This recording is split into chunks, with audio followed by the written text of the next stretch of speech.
Sziasztok! Ez itt a Tökéletlen Történelem, és ebben a részben Marcus Aurelius hihetetlenül izgalmas életét mutatjuk be nektek. Marcus Aurelius, akit az utókor filozófus császárként emleget, rászolgált nevére, hiszen korán megmutatkozott fogékonysága a filozófia és a tanulmányok iránt. Kisgyermek korától kezdve nagyapja nevelte, aki biztosította számára a kor legkiválóbb tanítómestereit. Hadrianus császár nyitottságáért, az igazság keresésére irányuló törekvéseért szerette, így egyengedte a fiú útját. Szokatlanul korán, 6 éves korában Róma egyik vezető befolyású csoportjának, a lovagrendnek tagjává ajánlotta. Innentől kezdve folyamatosan kapott újabb, kisebb-nagyobb tisztségeket, amiket nagy komolysággal és felelősséggel látott el. Fiatalkorát Rómán kívül töltötte, ahol részt vett az adott terület irányítási ügyeiben. Rómába visszatérve a város igazgatásában kapott szerepet. Felügyelte a kikötők ügyeit, részt vett a vallási ünnepségek szervezésében, valamint helyet kapott a prefektusi testületben is, ami a város alapvető hivatali ügyeit intézte. Időközben befejezte jogi tanulmányait is. Kitűnt társai közül kivételes görög tudásával, felelősségtudatával és kiemelkedő munkabírásával. Mivel az uralkodó Hadrianus császár szinte fiaként tekintett rá, utódjának, Antoninus Piusnak azt a feltételt szabta, hogy csak akkor lehet császár, ha örökbe fogadja Marcus Aureliust és Lucius Verust. Ez meg is történt. Antoninus örökbe fogadta őket időszámításunk szerint 138-ban, amikor császár lett. Antoninus uralkodása alatt betekintést nyerhetett az uralkodással járó ügyekbe, és jártasságot szerzett azok megoldásában is. Antoninus halála után osztatlan támogatással vette át a hatalmat a birodalom felett.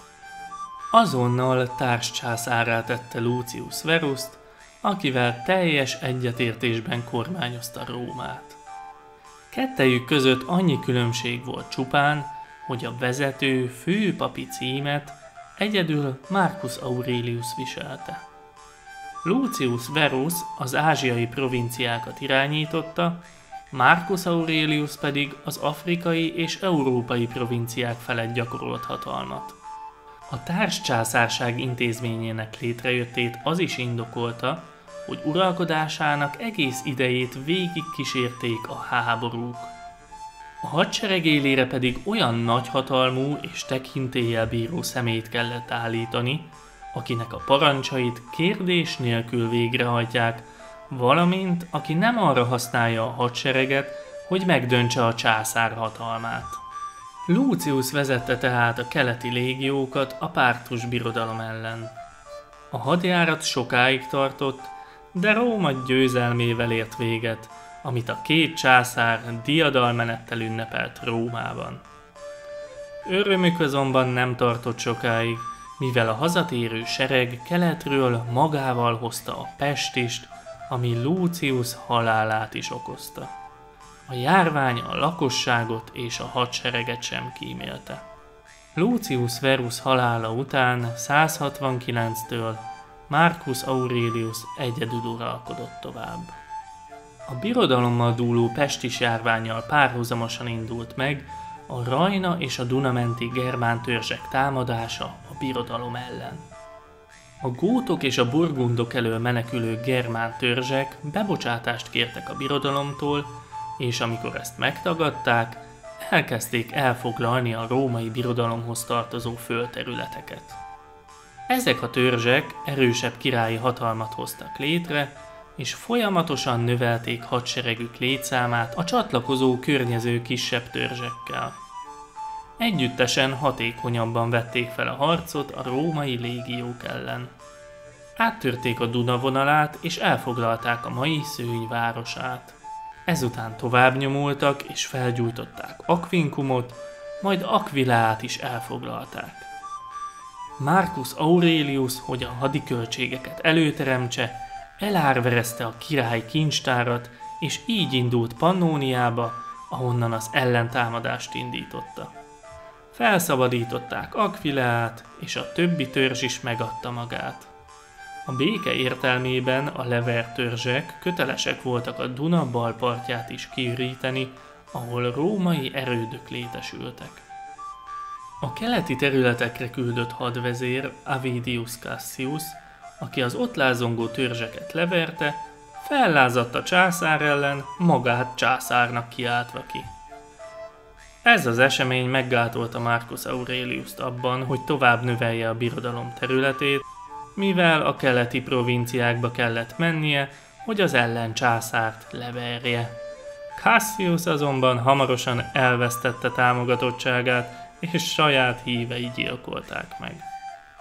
Marcus Aurelius ezután visszatérhetett, hogy a békébe bele nem nyugvó barbár törzsekkel újból felvegye a harcot. A mai Regensburg területén állandó római támaszpontot szervezett, és az volt a terve, hogy a területen 2 új provinciát alakít ki, ezáltal szerette volna biztosítani a birodalom határvidékén is a békét. E nagyszabású tervek közepette érte a táborban a halál.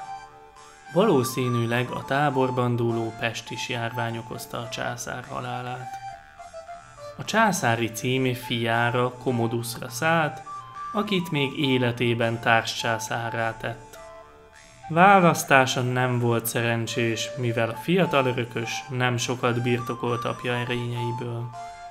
A római történelem egyik leghitványabb uralkodója vált belőle. Marcus Aurelius lelkiismeretes, mértékletes és kötelességtudó uralkodó volt, a sztoikus filozófia nagy tisztelője.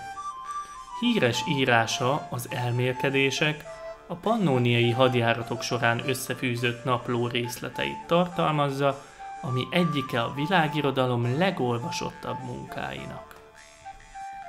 Ha tetszett, nyomj egy lájkot, és ha szeretnél még további izgalmas történeteket látni, iratkozz fel, és kapcsold be az értesítéseket is. Kommentben pedig írd meg, melyik volt a kedvenc részed a videóból, és mit látnál még szívesen ezen a csatornán.